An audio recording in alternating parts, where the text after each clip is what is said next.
साथियों, ये भाजपा ही है जिसने सामाजिक न्याय के नारे को सच्चे स्वरूप में जमीन पर उतारा है। हमने गरीब कल्याण की योजनाओं को सरकारी फाइलों से निकालकर गरीब के घर तक पहुंचाया है। साथियों, मैं आपको कुछ उदाहरण देता हूं। आजादी के 70 वर्ष बाद सिर्फ 3 करोड़ ग्रामीण परिवारों तक ही पाइप से पानी पहुंच पाया था। माताओं बहनों की पीड़ा, पानी के लिए उनके संघर्ष की सूध लेने वाला कोई नहीं था।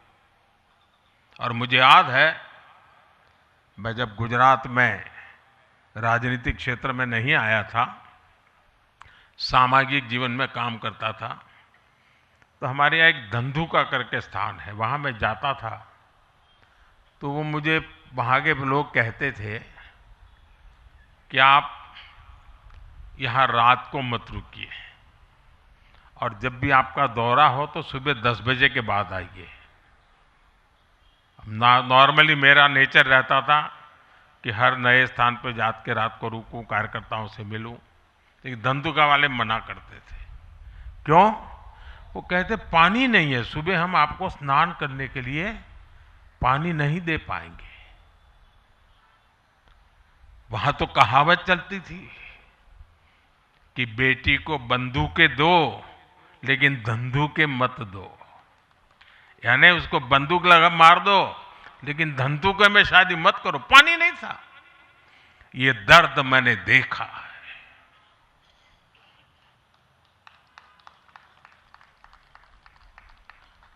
मैं धरती की सच्चाई से जुड़ा था। माताओं बहनों की पीड़ा अपनी आंखों के सामने देखी थी। और तब हम जल जीवन मिशन लेकर आए और सिर्फ 5-6 साल में 12 करोड़ से ज्यादा परिवारों को नल से जल की सुविधा से जोड़ा।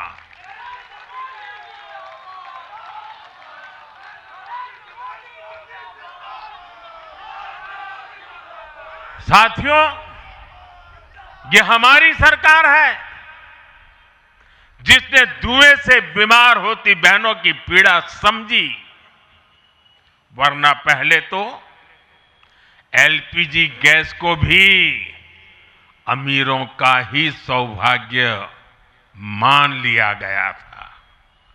भाजपा ने पूरी संवेदनशीलता के साथ हर घर को एलपीजी गैस कनेक्शन से जोड़ने का अभियान चलाया। वर्ष 2014 तक जहां सिर्फ 14 करोड़ एलपीजी कनेक्शन थे, आज देश में 33 करोड़ से अधिक गैस कनेक्शन है। ऐसे ही गांव की बहनों को लखपति दीदी बनाने का अभियान है। यह भी इसलिए संभव हो पाया क्योंकि भाजपा बहनों बेटियों के सपनों के प्रति संवेदनशील है। साथियों, एक जमाना था हम भी सुनते थे कि फलाना परिवार वो तो लखपति परिवार है, ढीकना परिवार लखपति परिवार है, यानी लखपति होना बहुत बड़ी बात मानी जाती थी। ये मोदी है जो सपने देखता है कि मेरे गांव की गरीब मां भी लखपति दीदी बनेगी।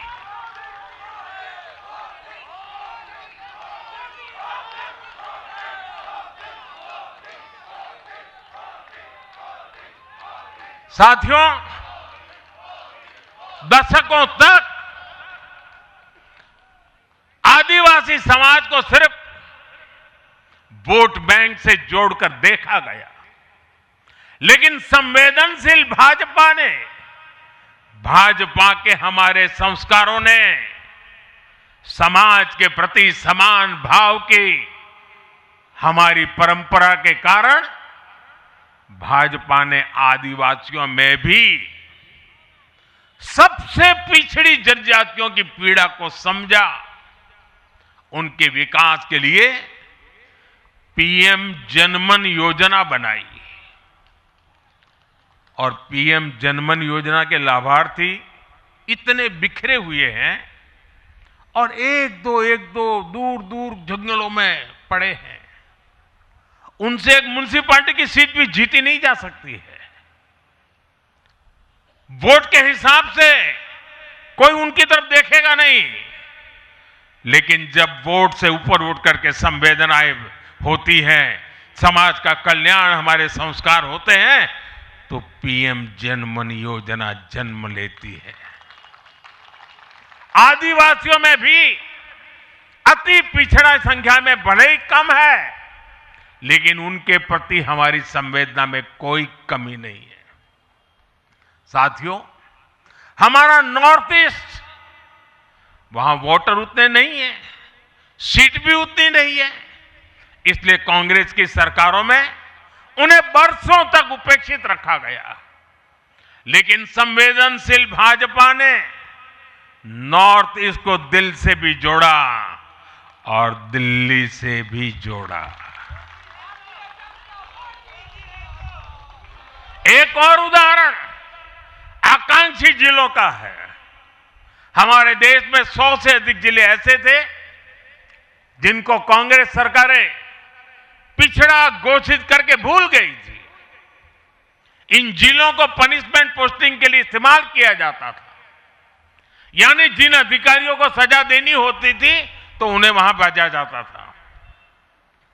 हमारी भाजपा सरकार ने इन जिलों को आकांक्षी जिले घोषित किया और प्राथमिकता के आधार पर इनके विकास के लिए काम किया। आज ये आकांक्षी जिले विकास के कई पैरामीटर्स पर अन्य जिलों से बेहतर प्रदर्शन कर रहे हैं, राज्य की एवरेज की बराबरी आकर के खड़े हो गए हैं। साथियों, भाजपा का मंत्र है पिछड़ों को प्राथमिकता, पिछड़ों को प्राथमिकता। जिनकी किसी ने सूद नहीं ली, हमने उनकी साधना की है। जिनको किसी ने पूछा नहीं, मोदी ने उन्हें पूजा है। हमारी कार्य संस्कृति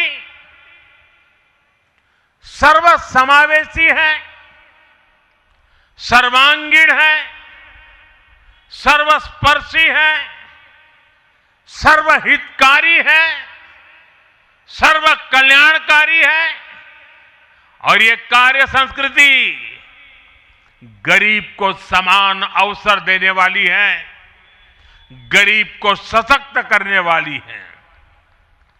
इसी वजह से सिर्फ एक दशक में 25 करोड़ लोगों ने गरीबी को पराजित किया है। और ये 25 करोड़ लोग कौन हैं? इनमें सबसे अधिक दलित, पिछड़े और आदिवासी परिवार है।